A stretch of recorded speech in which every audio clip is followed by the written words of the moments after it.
Welcome back, everyone. Today, we're diving into a brand new explainer on a truly foundational piece of work, Ralph Waldo Emerson's essay, Self-Reliance. Now, I know that in our modern, hyper-connected world, trying to discover, let alone trust your authentic self, can feel, well, incredibly daunting. It's a lot. But honestly, I want to set a really reassuring tone for our time together today. We're going to explore a very practical, remarkably calming philosophy about uncovering the truth of who you really are. And even more importantly, we're going to talk about how to express that truth without a single apology. So let's start with a big one. Why do we hold back who we really are? It's a profound question, right? I mean, today we use buzzwords like imposter syndrome, peer pressure, or the fear of being canceled online. But you know what? These are really just modern names for a very ancient anxiety. Deep down, we're terrified that if we expose our true, buried thoughts, society is just going to flat out reject us. We are constantly trying to navigate these wild storms of public opinion. And honestly, it often feels so much safer to just blend in with the crowd rather than risk standing apart as an individual. But Emerson, he brutally diagnoses this condition.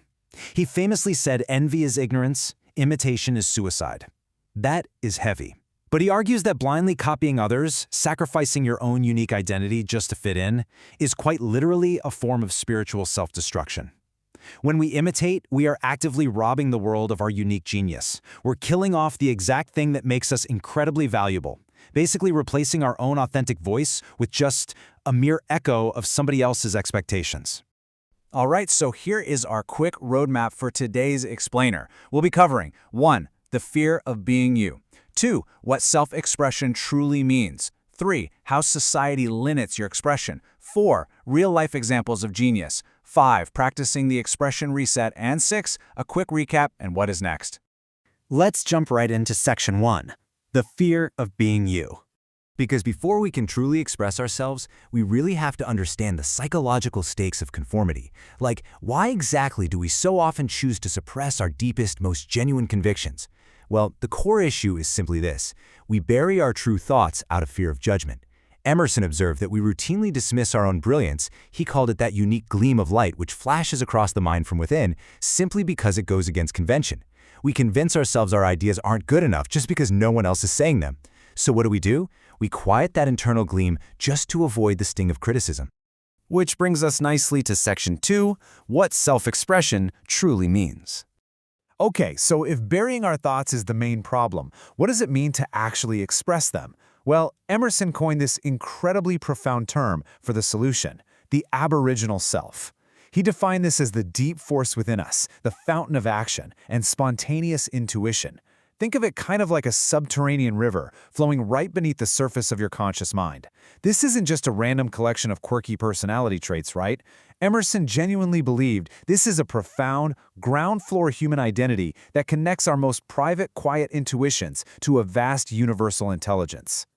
So, the absolutely crucial point here is this. What is true in your private heart is true for all. I love this part. You see, Emerson's definition of genius isn't about having some off-the-charts IQ or inventing a world-changing piece of technology. Not at all. True genius is simply having the radical confidence to believe that your most personal, inward insights are universally valuable. When you finally muster up the courage to speak what is resting inside your private heart, you will inevitably find that it resonates with the whole world. And that leads us straight into this incredibly reassuring mantra from the essay, trust thyself. Every heart vibrates to that iron string. When you trust that aboriginal self we just talked about, you pluck an iron string that literally vibrates and resonates with everyone else. Today we are so heavily trained to constantly look outward for our answers, right? We look to influencers, to experts, to whatever the algorithm feeds us. But Emerson reminds us that you don't actually need to look outside yourself. Your own gut, your own deep intuition is your ultimate, unshakable authority. Now, moving right along to Section 3, how society limits your expression. Trusting yourself sounds great, but it's really difficult in practice because of this constant, grinding battle between our inner voice and external societal pressures. On one side, you have your inner voice. It's spontaneous, it's authentic, and it's completely free. But on the other side, you have society. Emerson famously describes society as a joint stock company. Think about that. The members of this company basically agree to surrender their individual liberty in exchange for a little bit of security and bread. Society absolutely loves names, customs, and predictability. It demands conformity from you, and it actively works against your free individual expression. Because of that immense pressure, Emerson states boldly, whoso would be a man must be a nonconformist. Now, by man, he means a fully mature, emotionally independent human being. Achieving true maturity actually requires actively resisting the urge to simply blend in with everyone else. You just cannot reach your full potential if you're constantly tailoring your beliefs to match the crowd or, smoothing down your rough edges just to make other people feel comfortable. He takes this extreme individualism even further, asserting, "Nothing is at last sacred but the integrity of your own mind." He is flat out confirming here that no external law, no social norm, and absolutely no historical tradition should ever override your own moral compass. You, and only you, are the ultimate judge of what is right and wrong for your own life. Protecting the integrity of your own mind is literally your highest duty. But what if you change your mind over time? Well, Emerson gives us this iconic line, "A foolish consistency is the hobgoblin of little minds." We spend so much energy worrying about contradicting our past selves. But Emerson uses this beautiful visual of a ship tacking against the wind.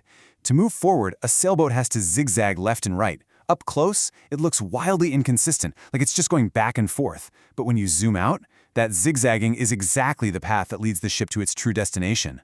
Listen, it is perfectly okay to grow and change your mind. Now, you might be sitting there thinking, okay, isn't all this intense focus on the self incredibly selfish? Actually, not at all. Emerson's philosophy relies really heavily on the interconnectedness of all things. Prioritizing the self isn't selfish because at our deepest level, that aboriginal self actually connects us to the universal divine force threading all life together. When you are truly yourself, you aren't isolating yourself in a bubble. You are actually plugging directly into the universal energy that sustains everything. Let's ground this a bit in Section 4, Real-Life Examples of Genius. Emerson actually points to legendary thinkers like Moses, Plato, and the poet John Milton to prove his point. Why do we still revere these people today? I'll tell you why. It's not because they politely repeated accepted traditions. Take John Milton, for example. He wrote his epic masterpiece Paradise Lost when he was entirely blind and completely out of political favor. He couldn't rely on the external world at all. He had to rely purely on his inner vision and dictate his own truth. These figures completely changed the world because they boldly ignored the quote-unquote wisdom of the past, spoke their own inward truth, and managed to turn their private thoughts into a universal legacy. So how do we do this ourselves? Let's talk about it in Section 5, Practice the Expression Reset.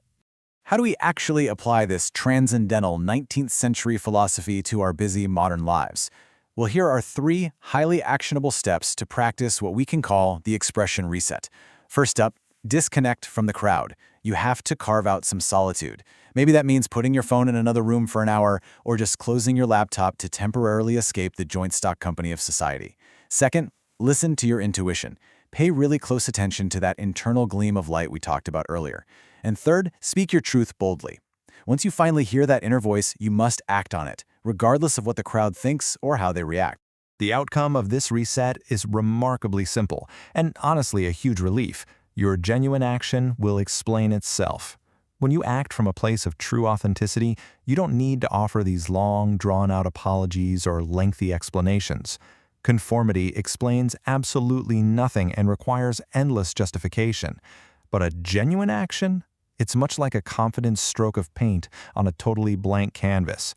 It proves its own worth immediately. It stands entirely on its own merit. And that brings us to Section 6, Recap and what is next. To summarize this whole journey we've taken today towards self-reliance and inner authority, the core message is beautifully simple. Stop hiding who you are. Conforming to the world's opinion only falsifies the self. You must embrace the beautiful, sometimes unfamiliar truth inside of you. Emerson warns us not to be parlor soldiers who shy away from the rugged, messy battle of fate. You gotta step up, face the wind, and just be authentically you. Because ultimately, the world needs your unique genius. Stepping fully into your authentic self isn't just a nice-to-have for your own mental health, it is quite literally the greatest gift you can possibly offer to society. Emerson deeply believed that true individuals become the guides, the redeemers, and the benefactors that actually rescue democracy and elevate humanity to entirely new heights. So, as we wrap up, I want to leave you with a rather provocative question to chew on. What is one genuine thought or passion that you have been hiding from the world? I want you to practice the expression reset right now. Check out the pinned comment down below and share that hidden truth in the replies. Let's build a real community of authentic self-expression right here. And hey, if you found this explainer valuable, make sure you're ready for our next journey. Trust yourself, speak your truth, and I will see you in the next explainer.